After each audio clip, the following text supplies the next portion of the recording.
Hello guys, welcome back to the channel again. This is Pramod and I hope everyone missed me, right? It's been like 2 weeks ago I have posted my last video and aji actually Holi hoy, Holika dahan hobo aru Manipuri protekto gawat mezi bonai hondia jui jolabo aru tate kiba puja suja dibo tar pisot jui jolabo and then oha kali color festival arombo hobo mane ki phagua arombo hobo and tar pisot Manipuri protekto gawat enko eta niyom ase je holit mane paisa khujibo jay gore gore aru hei paisa tore kiba ভোজ খায় তেনেকুৱা এটা নিয়ম আছে তো হেতু মই পাৰিলে দেখাই যাম আৰু একচুয়ালি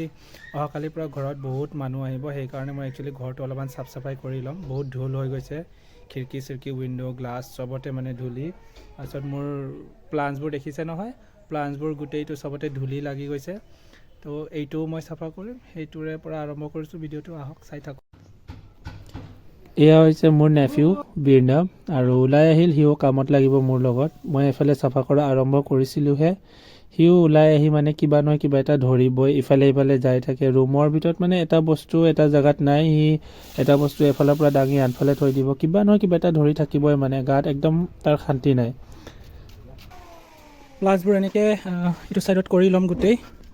এনেকে একগুট কৰি দিছো এতিয়া মই সাফা কৰিবলে অলপমান ইজি হ'ব মোৰ Yes.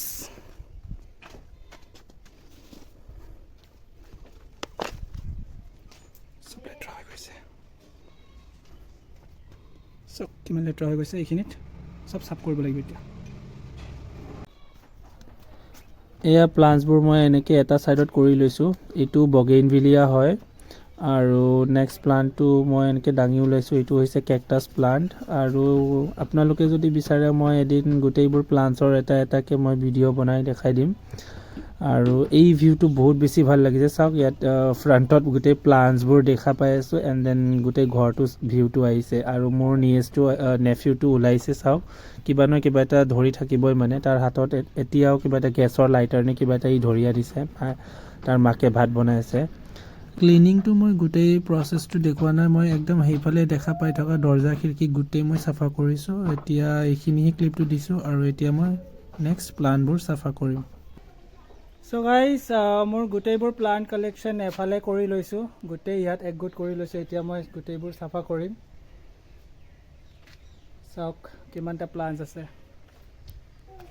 আৰু কেইবাটাও এফালে এফালে আছে হেগিটা একগুট কৰা নাই সক ইমানটা প্লান্টছ কালেকশন মই কৰি ৰাখিছো মানে মোৰ পকেটৰ পইচাৰে কিনি ৰাখিছো যদি আপোনালোকক প্লান্টছ লাগে এটলিষ্ট আপোনালোকৰ তাতো কিবা এটা থাকিব লাগে মোক দিবলৈ ইন এক্সচেঞ্জ আৰু প্লান্টছবোৰ এনেকৈ ওয়াটাৰ স্প্ৰে ইউজ কৰি এটা এটা কৈ ক্লিন কৰিছো এইটো হৈছে ক্ৰিসমাস প্লান্ট হোৱাইট কালাৰৰ হয় আৰু নেক্সট প্লান্টটো মই এনেকৈ স্প্ৰে দি ইউজ কৰিব পৰা নাই সো মই হাতেৰে এটা এটাকে এনেকৈ ক্লিন কৰি লৈছো and এইটো হৈছে কামিনী বনসাই বহুত ধুনিয়া হয় and এনেকৈ পটটো ধৰক ধুই লৈছো কাৰণ গুটেইবোৰ লেটৰা হৈ গৈছিলে সো নেক্সট প্লান্টটো হৈছে গ্ৰীন পেপাৰোমিয়া ইয়াৰো এটা ভেৰিগেটেড ভেৰাইটি আছে দুইটাই আছে মোটাত গ্ৰীন পেপাৰোমিয়া এণ্ড ভেৰিগেটেড ভেৰাইটি আৰু এইটো স্নেক প্লান্ট এইটো মই হাতেৰে এনেকৈ এটা এটাকে টানি ধুই লৈছো সব কিমান কষ্টৰে এটা এটাকে ধুইছো সো গাইস ফাইনালি ক্লিনিং হৈ গল ৰাতিপুৱাৰ পৰা সাফ সাফাই কৰিলো এতিয়া ঘৰখন মোৰ পিছফালে চাওক গুটেই চিকচিকিয়া হৈ আছে আৰু ভালকে ক্লোজ আপ লুকটো দি আছো দেন তাৰ পিছত আমি এতিয়া জাম মেজি জ্বলাবলৈ সো আপোনালোকে চাই থাকিব এই ফ্লাৱাৰ ষ্টেণ্ডটো ঘৰতে বনোৱা হয় দাদাই বনাই দিছিলে চাওক এতিয়া ধুই মই প্লান্টছবোৰ সব এটা এটাকে মই ষ্টেণ্ডত ৰাখি দিছো আৰু দেখাত ইমান ধুনিয়া লাগিছে চাওক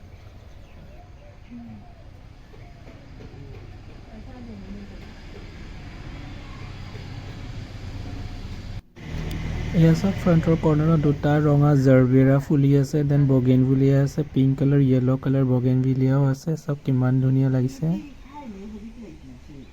আৰু এইফালে মই গুটেই প্লান্টছবোৰ ধুই মিলি এনেকৈ সজাই ৰাখি দিলো চাওক ইয়াত মই একচুয়ালি এতিয়া কাঠত ৰাখিছো গুটেইবোৰ ভাবিছিলো মই পকা কৰি লম কিন্তু পকা কৰা হোৱা নাই এতিয়ালৈকে আৰু এইটো কিছুমান থাকি গল আৰু গুটেইটো মই ক্লিনিং কৰিব পৰা নাই একদম টায়াৰ্ড হৈ গৈছো আৰু দিনটো আবেলি হ'ব ধৰিছিলে, সেইকাৰণে এই কেইটামান থাকি গ'ল। চ' এইটো এটা পইণ্টছেটিয়া ৰেড কালাৰ হয়, চাওক পিংক কালাৰ পইণ্টছেটিয়া। এই প্লাণ্টছটোৰ নামটো কোনোবাই জানে যদি কমেণ্টত কৰিব। দেখিবলৈ বহুত ধুনীয়া হয়, চবফালে মানে এনেকৈ সিঁচৰিত হৈ আছে গোটেই পাতবোৰ। আৰু এইটো হৈছে এটা য়েল্ল' কালাৰ হিবিস্কাছ। চ' গাইজ ফাইনেলি আহি পাই গ'লোঁ। এয়া মোৰ পিছফালে চাওক মেজি, আৰু সন্ধিয়া হৈ গ'ল, এতিয়া জ্বলাবহি, পূজা কৰি আছে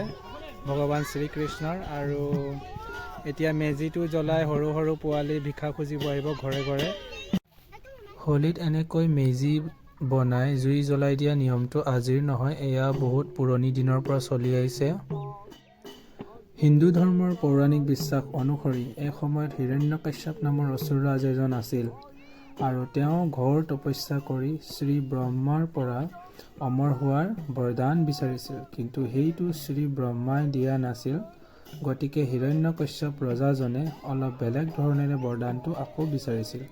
যে তেওঁক কোনো জীৱ বা ভগৱান, না ঘৰৰ ভিতৰত না বাহিৰত, না দিনত না ৰাতি,